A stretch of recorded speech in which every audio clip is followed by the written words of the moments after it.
कोकणवासियांसाठी आणि कोकणप्रेमी पर्यटकांसाठी एक अत्यंत आनंदाची बातमी आहे. मुंबई ते विजयदुर्ग दरम्यानची बहुप्रतीक्षित रो अर्थात रोपॅक्स फेरी सेवा आजपासून म्हणजेच 1 मार्चपासून सुरू झाली आहे. या सेवेच्या माध्यमातून आता मुंबईहून कोकणात पोहोचण्यासाठी लागणारा वेळ मोठ्या प्रमाणात कमी होणार आहे. विशेष म्हणजे आशियातील सर्वात वेगवान मानल्या जाणाऱ्या या रो फेरी सेवेमुळे मुंबई ते विजयदुर्ग हा प्रवास अवघ्या 7 तासात पूर्ण होणार आहे. आतापर्यंत रस्ते मार्गाने 12 ते 14 तास लागणारा प्रवास आता सागरी मार्गाने अधिक जलद, सुरक्षित आणि आरामदायी होणार आहे. मुंबई विजयदुर्ग रो सेवा महाराष्ट्र सागरी मंडळाच्या पुढाकारातून आणि M2M फेरीजच्या माध्यमातून सुरू करण्यात आली आहे. या नव्या सागरी सेवेमुळे कोकणातील पर्यटनाला चालना मिळेल असा विश्वास व्यक्त करत मुख्यमंत्री देवेंद्र फडणवीस यांनी या उपक्रमाला शुभेच्छा दिल्या आहेत. या रो सेवेचं वेळापत्रकही निश्चित करण्यात आलं आहे. मुंबईहून विजयदुर्गसाठी ही फेरी दर बुधवारी आणि शनिवारी सकाळी 8 वाजता भाऊचा धक्का येथून सुटणार आहे.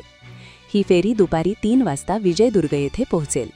तर विजयदुर्गहून मुंबईकडे येण्यासाठी ही सेवा दर गुरुवारी आणि रविवारी दुपारी 1 वाजता रवाना होईल आणि सायंकाळी 7 वाजता मुंबईत दाखल होईल. त्यामुळे प्रवाशांना वेळेचं नियोजन करणं अधिक सोपं होणार आहे. प्रवाशांच्या सोयीसाठी विविध श्रेणींमध्ये तिकीट दर निश्चित करण्यात आले आहेत. इकॉनॉमी प्रवासी तिकीट 2,500 रुपये, प्रीमियम इकॉनॉमीसाठी 4,000 रुपये आकारण्यात येणार आहेत. 4 चाकी वाहनासाठी 6,000 रुपये, दुचाकीसाठी 1,000 रुपये तर सायकलसाठी 600 रुपये तिकीट दर ठेवण्यात आला आहे. या सेवेचं वैशिष्ट्य म्हणजे प्रवासी आपल्या वाहनासह सागरी प्रवास करू शकतात. रस्त्यावरील वाहतूक कोंडी, लांबचा थकवणारा प्रवास आणि इंधन खर्च टाळण्यासाठी ही सेवा अत्यंत उपयुक्त ठरणार आहे. या रो सेवेचा उत्साह पहिल्याच दिवशी पाहायला मिळाला. 625 प्रवासी क्षमतेच्या या फेरीसाठी पहिल्याच दिवशी 450हून अधिक तिकिटांची विक्री झाली होती. यावरूनच या सेवेबद्दल प्रवाशांमध्ये किती उत्सुकता आहे हे स्पष्ट होत आहे. ही सागरी फेरी सेवा कोकण पर्यटनासाठी नवी पर्वणी ठरणार आहे.